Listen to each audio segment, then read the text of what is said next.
Live news. This is Good Day Atlanta at 8 a.m.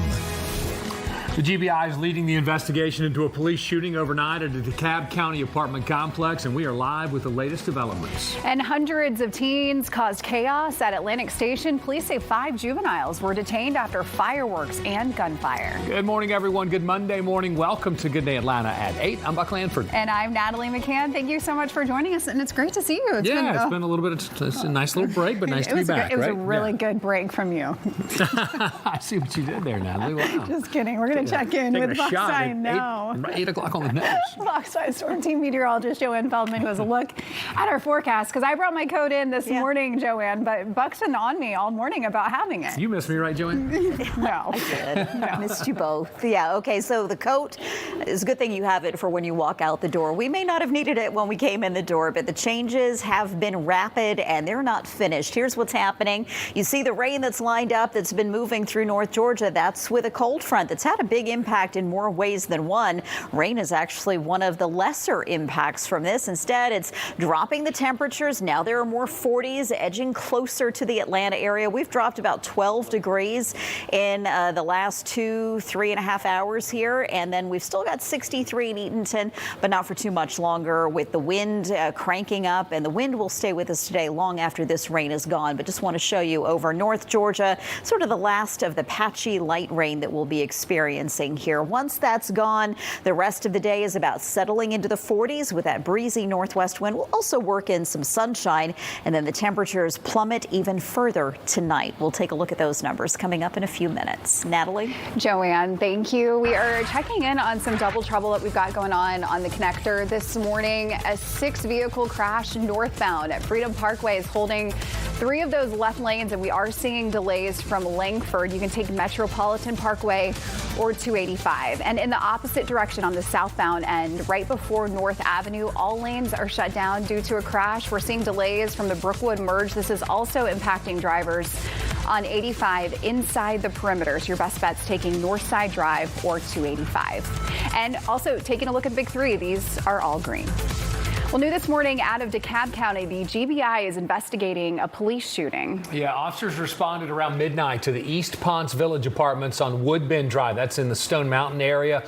And Good Day's Allie Levine joins us now live with the latest. Allie, you've been out there all morning. What have you been able to learn? Yeah, Buck, that's right. We started off at those apartments in Stone Mountain. We were out there right around 3:30 in the morning, and we saw a huge police presence. Many lights, different cars. DeKalb County was out there, as was the GBI. Let's take a look at some video, just what it looked like earlier this morning. Now, in addition to many police lights out there, we also saw the GBI investigating one DeKalb police SUV in particular. That was a clear point of interest, and this was before we knew for certain that this was a confirmed officer-involved shooting. Those investigators were opening those car doors, closing them, taking photos, taking things in and out of that vehicle. Now, as we said, we now know that the GBI has confirmed this was an officer-involved shooting involving DeKalb police. DeKalb police actually requested the GBI's help to investigate. We are still working to learn what led to those shots being fired and any injuries and what their status is. As soon as we have that information, we're going to bring it to you on air and online. For now, reporting live from DeKalb County, Allie Levine for Good Day Atlanta. Thank you for those details, Allie.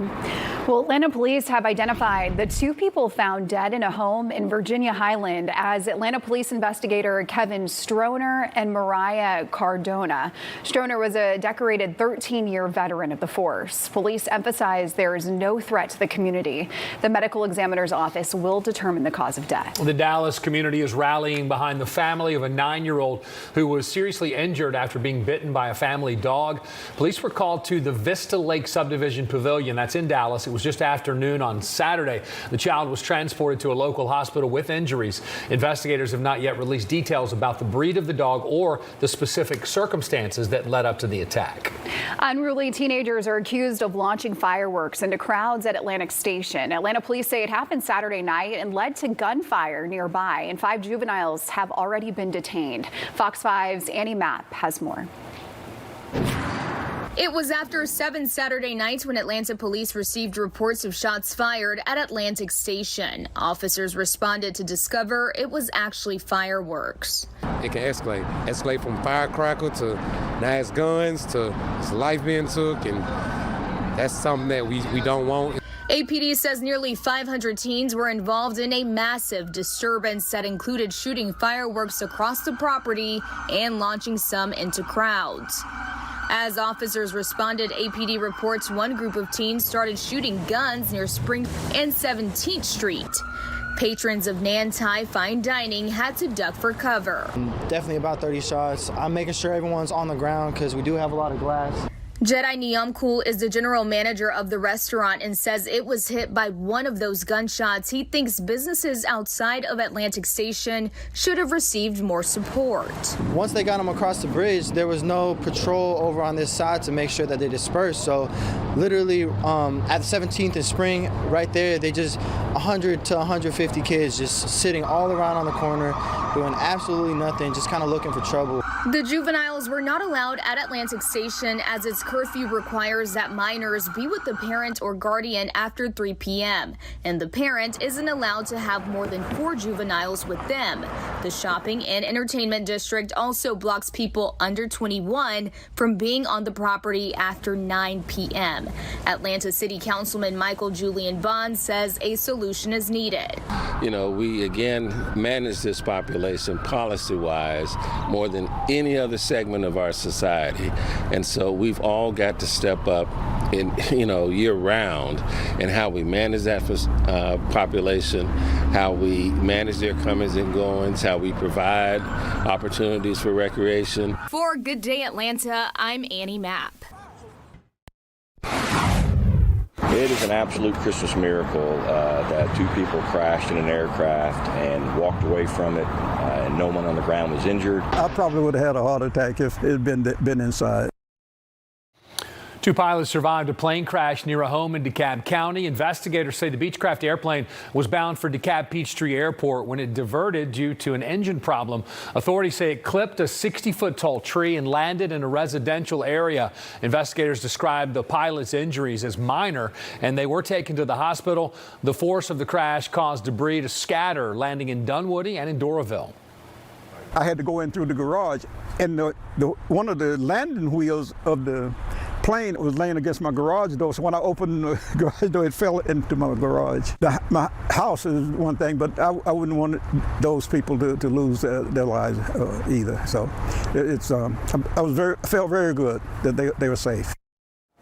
And that crash is under investigation by the NTSB and the FAA.